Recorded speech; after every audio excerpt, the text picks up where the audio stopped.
The message coming out of China is getting louder by the day. It doesn't like other countries, especially Australia, ganging up and meddling in its affairs. As we know, Beijing is currently doing its best to punish us economically, but in the last few days, President Xi Jinping has also ratcheted up the rhetoric by warning of the perils of a new Cold War. A loose translation is, if we don't stop poking the panda, we'll face serious consequences. Now, it's worth taking that threat seriously because Xi controls the largest military force in the world, and as one of his supporters cautions tonight, the cost of conflict with China could be Armageddon. It's a prospect as terrifying as it is unthinkable. A military showdown between two nuclear-armed superpowers, the United States and China. A conflict that could reshape the world order. Is Australia vulnerable at the moment? Australia is monstrously vulnerable at the moment. We have this naive faith that American military power is infinite, and it's not. Tonight, leading minds on the looming war with China. It's going to be waged on an economic front. It's going to be waged on a social affairs front. They're going to come at us all ways. How likely is it? How prepared are we? And at what cost for us and the world? Use all your imagination. Think about all the nightmares you can think of. And what will happen will be 10 times more than your worst nightmare. You are talking about the possibility of Armageddon.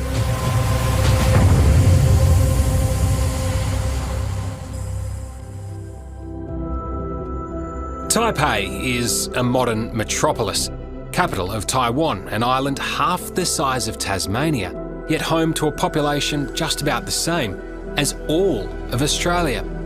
The trigger point for conflict with China, if it comes, is right here. Why do you think people in Australia should care about what's happening in Taiwan right now? Because we are a democracy, and democracy do not survive in isolation. Sin Cheng Xiao is an entrepreneur who runs a tech startup in Taipei. In recent months, he's grown increasingly nervous about China's growing threats to reunify with Taiwan, by force if necessary.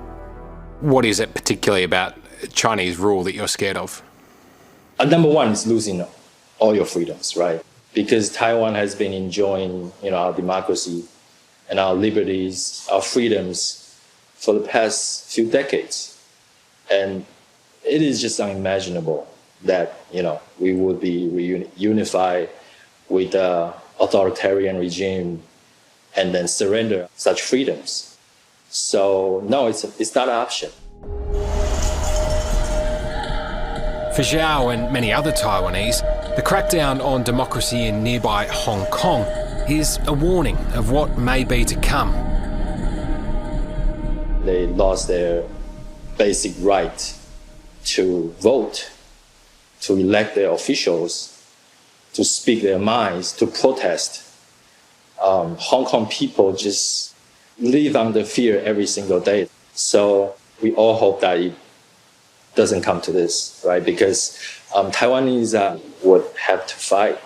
And although we spend heavily on military equipment, we are no match for the second largest army in the world.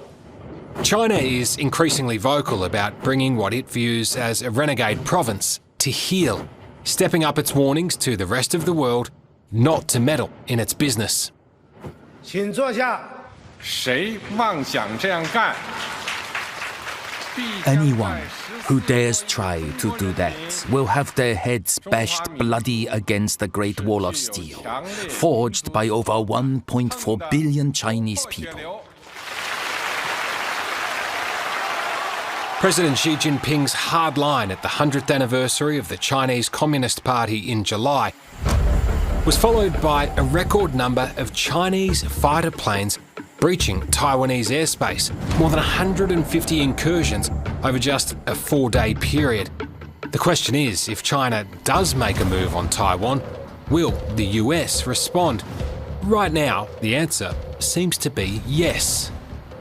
I just want to make China understand that we are not going to step back. We are not going to change any of our views. So are you saying that the United States would come to Taiwan's defense if China attacked? Yes, we have a commitment to do that. Those who want to block China's unification with China's Taiwan will be doomed to failure.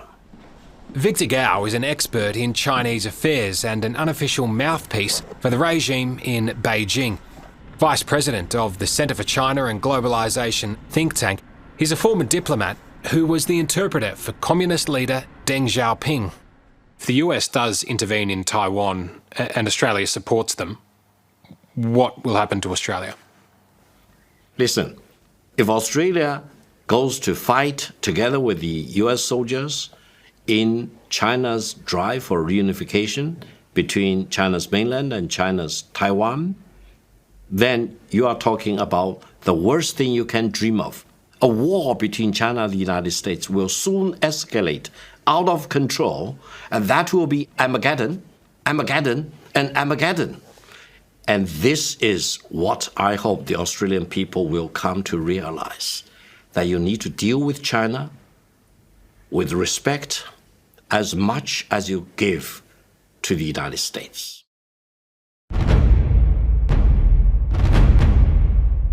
Through simulated invasions, China has been showing off the military might it could unleash if Taiwan puts up a fight.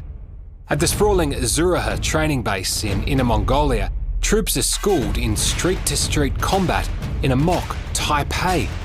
As you can see from these satellite images and from these photos, there's even a building with an extraordinary resemblance to Taiwan's presidential headquarters.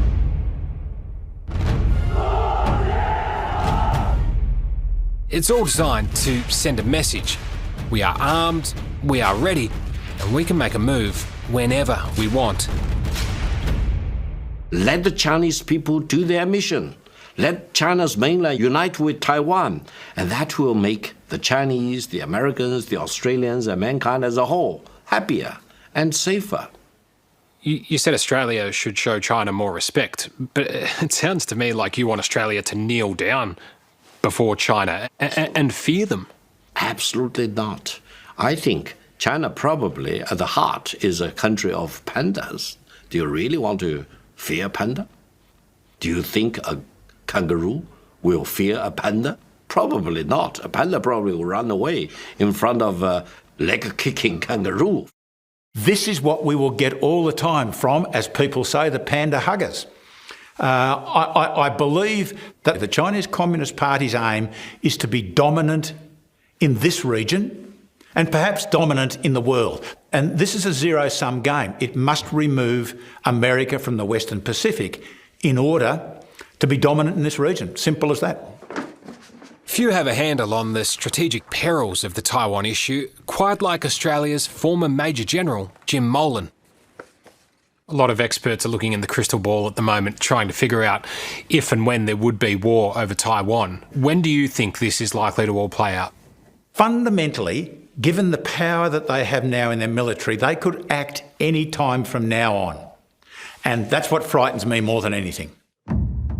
So if a move on Taiwan does happen, how's it likely to play out? Jim Molan believes there are three likely possibilities.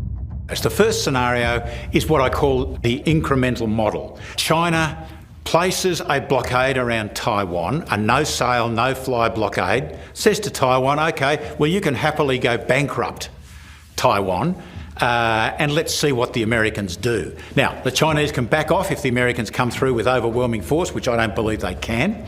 But until then, China may be able to achieve its aim without fighting.